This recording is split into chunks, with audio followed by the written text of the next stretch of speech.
हाँ हेलो। कहाँ बाला? घरे भरी। अरे जल्दी आओ ना। अरे इतना जल्दी कब आ? हमरा ये सब कुछ नहीं सुने के, जल्दी आओ ना। अरे तो इतना घबराइल काहे बड़े? हमरा जिंदगी और मौत के सवाल बा, प्लीज जल्दी आ जाना। ठीक बा आओ।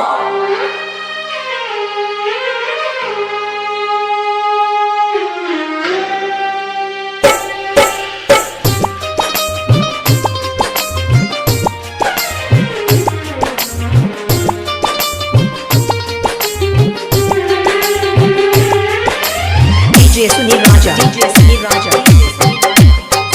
नरही बाजार जिला बलिया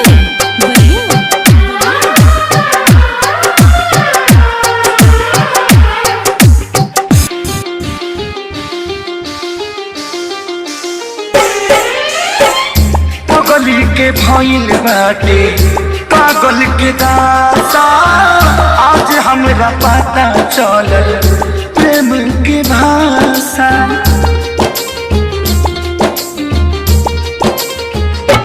हाँ पगली के भइल बाटे पागल के दासा, आज हमरा पता चलल प्रेम के भाषा। रोते रोते मिले हमसे आयल बड़ी, रोते रोते मिले हमसे आयल बड़ी। हमर जान आज हरदी से लटाइल बड़ी, हमर जान आज हरदी से लटाइल बड़ी।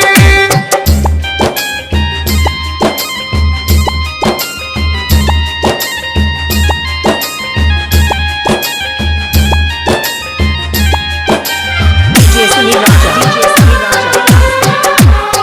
नरही बाजार जिला बलिया घर परिवार देख खोजा होई जा, छतिया पमुड़ी थके रोवा तारी एही जा।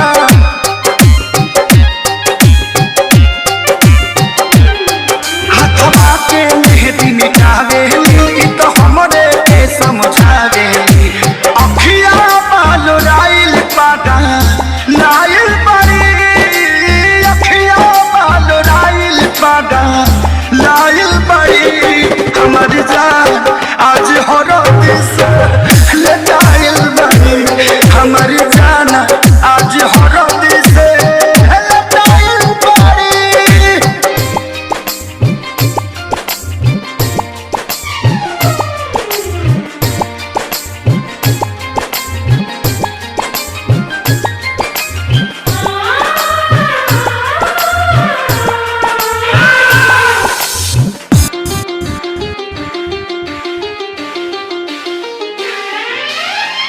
रोवला से इनका घर बना के पाता, प्यार के मतलब रब जी राजू में बुझाता।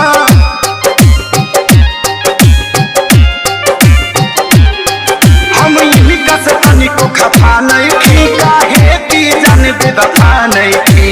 अखिलेश के खेसारी खाती भुलायल बड़ी, अखिलेश के खेसारी खाती भुलायल बड़ी।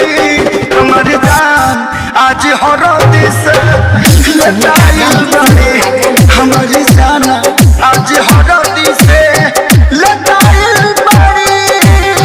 ए जा, हम तो के छोड़ के ना जाए। सुना, कुर्बानी के नाम ही तो प्यार होला, और प्रेमी से बढ़ के परिवार होला। सबके इज्जत के बात जान, तोहरे चले के परी चल।